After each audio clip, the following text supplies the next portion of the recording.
What happened to Ahtisa Manalo during the Coronation Night of Miss Universe Philippines? Well, Manalo did go home with a crown, but not the one that you were expecting. Although Ahtisa Manalo was considered a fan favorite all throughout the competition, it was actually Chelsea Manalo who ended up bringing back the national crown to Bulacan. And although things didn't turn out as expected for Ahtisa, she technically did end up going home with a crown. Not the one that she was hoping for, but a crown nonetheless. So for today's video, we're going to be analyzing her full performance so we can try to understand, to dig deeper, to find answers, and finally be able to address the question, what went wrong with Ahtisa Manalo, or did anything actually go wrong with her? It's going to be an interesting conversation. If you enjoy it, go ahead and drop a like on the video, comment, subscribe, share this video, and join the channel memberships if you want to support even further. Alright, bestie, let's get into this one because it's going to be a very juicy one. Alright, let's get started with the full performance. Korea, Ahtisa Manalo, Quezon Province! You know how I feel about this. First impressions do matter in my opinion. I thought that the beginning of it all, Ahtisa looked incredible. And I mean, in all fairness, she was wearing the same little dress as everyone else. This is the opening number basically for the girls. So they're all wearing the same outfit. And she did still manage to stand out. I'm really a fan of the hair here because if you watch my video about prelims, you know that I was not so crazy about the styling of the hair during that time. But here, it's a little bit more relaxed, more flowy. I feel like there's more movement. I mean, you'll get to see that later on. But what I'm trying to say is that Ahtisa started on a very strong note. And the energy in the room was insane. You could feel that Ahtisa had most of the crowd on her side. People were really rooting for her. So the moment that she came out on stage, this was our first glimpse of Ahtisa on stage. I felt like the MOA Arena was just gonna crumble on my head. Lord, release us. Next spot is for you, Quezon Province! Come on, Quezon securing her spot in the top 20. No surprises here, very expected, and my girl was looking very confident about it too. Quezon Province! Swimsuit. Okay. Hey, let's go with the turns. Smiling, feeling herself. Like Ahtisa knows how to do it. Alright. Oh, okay.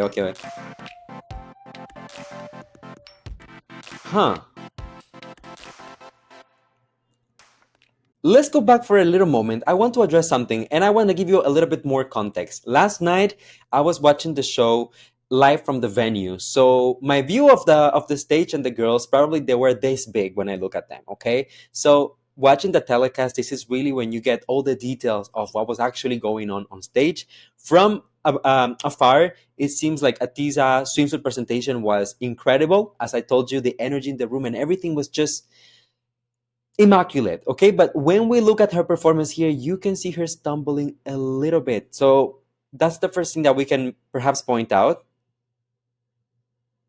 You see, basically the fabric got caught up in her shoe and that caused her to stumble a little bit.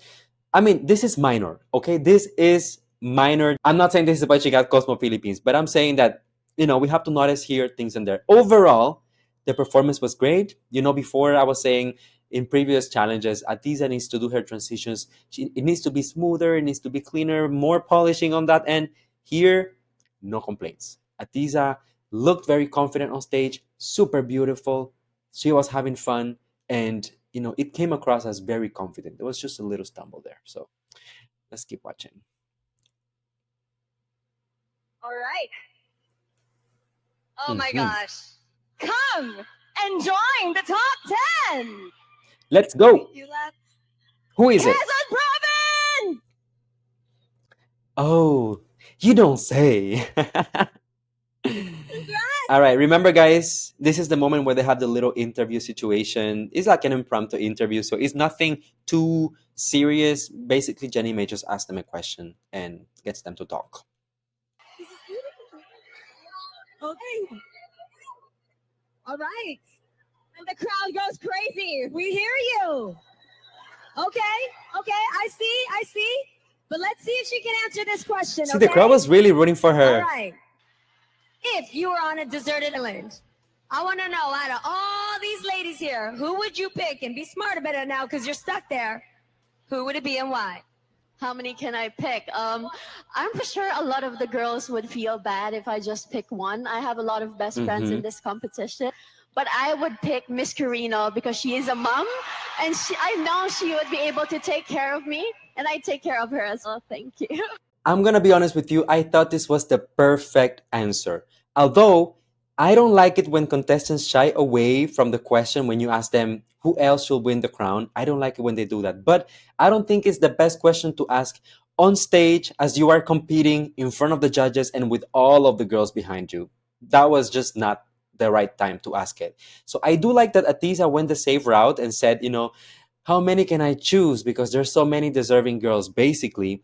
But she did pick one in the end, which was essential for this question, and she did pick Miss Quirino. Now, if you have been following the pageant closely, if you have watched all of the interviews that the girls have been doing, Miss Quirino was once asked the same question, and she answered Ahtisa because Ahtisa is very kind, because Ahtisa is very, polite. They get along, and they have become best friends all throughout the competition. So not only Ahtisa was able to pick her best friend, so already, come on, sisterhood, come on, solidarity, but she also was able to highlight Miss Quirino is a mom. So therefore, I know she will be able to take care of me, and I will be able to also take care of her. Perfect. I mean, this is not the type of like deep, meaningful, impactful answers. It's just humanly beautiful, relatable, likable content. Up until this point, I was over the moon. I was thinking Atisa's gonna be the one. She's gonna go home with the crown. Smart answer. You always pick a mom.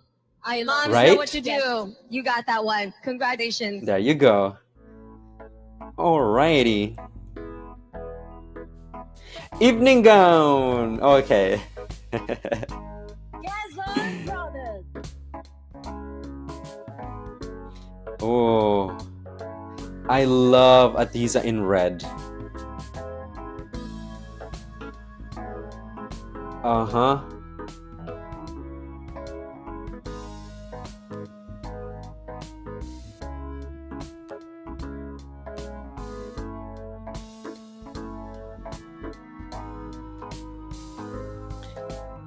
This is one of her best looks of the entire competition up until this point. I mean, up until this point, literally the end.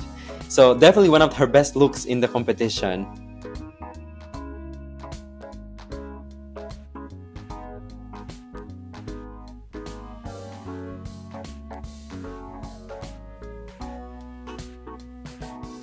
All right, let's go back a little bit and let's talk about this. Evening gown.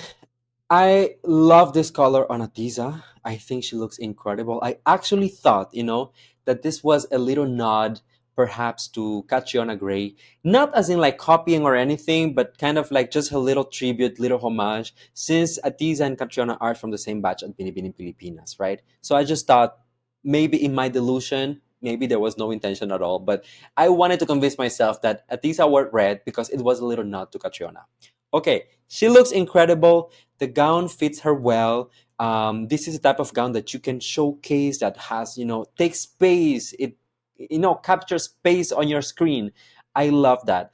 I did think though that when she was, twirling with the gown, she could have added a little bit more movement, especially with the sleeves. Make sure that the fabric, flows in the air and there's more movement and more drama. I thought there was a little bit more room for that, but I also thought maybe it's not necessary because this is Miss Universe Philippines. We're not at Miss Grand. Here is not about going crazy on stage and doing the most. You still have to look regal and elegant and carry yourself with grace. So Atisa was able to do that. No major complaints. One thing that I noticed, and this is not coming from me, this is not coming from, the internet. These are comments that I actually heard from people in the venue as I was sitting. Now, if you watch the telecast, Christy McGarry came out on stage before Atiza. And Christy McGarry had the same movement that Atiza was doing here when she was showcasing the gown. Basically, with the hair and the head and looking back, Christy McGarry had the same pose. And she got basically like a standing ovation from everyone. So a couple of people in the venue were saying Atiza did the same movement as Christy. Now, Hear me out before all the fans come for me in the comment section. I'm not saying that Ahtisa stole the movement from Christy. I'm just saying that because the timing was such that Christy did it first before Ahtisa came out on stage and did it also, maybe that didn't go as well with the judges. In my opinion, in my humble opinion. Okay? So people were pointing out that Ahtisa and Christy and even Stacy all have the same trainer, which is Ian Mandahar. Shout out Ian, we love you, Ian. And knowing Ian, he doesn't just give the same routine to everyone. He will go out of his way to personalize the routine, the training, the pasarela, the walk, make sure that every single girl is comfortable with what they're presenting on stage, basically. So I do not buy it. I do not believe that Ian told Ahtisa and Christy go out and do the same turn, basically. But at the end of the day, both of them came out and had a similar delivery on stage, a similar presentation. And in my opinion, that might have taken a couple of points away from Ahtisa. But again, in terms of the looks, there's nothing much that I would change.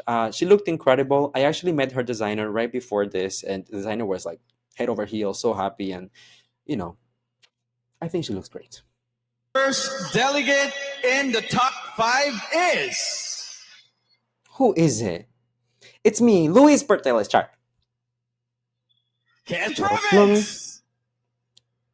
Let's go, Ahtisa! Laban lang!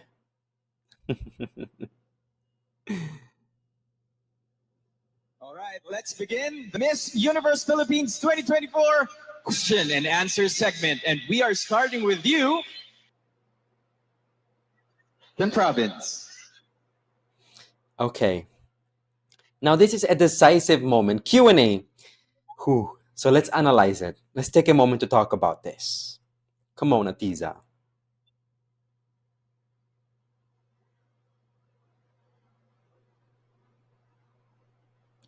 Okay, this is a good one. Are you ready? Ooh. Mm-hmm. Women learn from each other. What is the biggest lesson that you've learned from? Okay.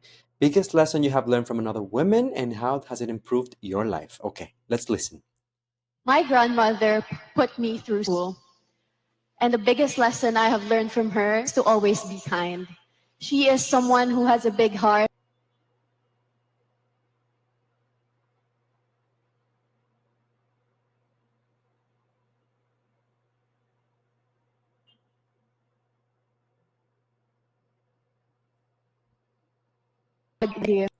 Okay. All right, let's talk about the Q&A. To be fair, that's why I repeated the question, guys. Basically, what have you learned from another woman and how has it improved your life? She talked about her grandma. So she's talking about a woman. Great. Perfect. She's covering that.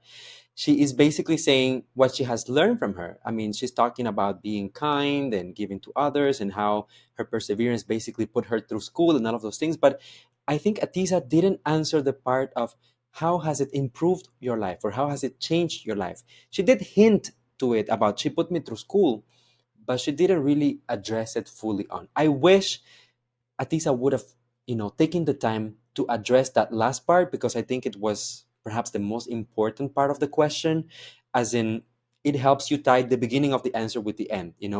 My grandma was such an important figure to me because she taught me the importance of being kind and persevere in life, and she put me through school, and because of those things that I was able to learn, and you close that circle. To me, that's the only aspect missing from the answer. And the thing is, we don't even hear the noise in the background, like the little bell saying that Ahtisa is running out of time or whatever. So she could technically take a bit more time to answer that question, right? So was this the strongest answer of the night? No, it wasn't. Okay. And I just did a reaction video to Chelsea Manalo. And I also said, no, Chelsea did not have the strongest answer of the night. Those are just facts, basically. Was it the worst answer of the night? Neither it was. Okay. But there's room for improvement in this particular part. Our Miss Universe 2024 second runner up. Oh my God. Is- The announcement. Quezon Province.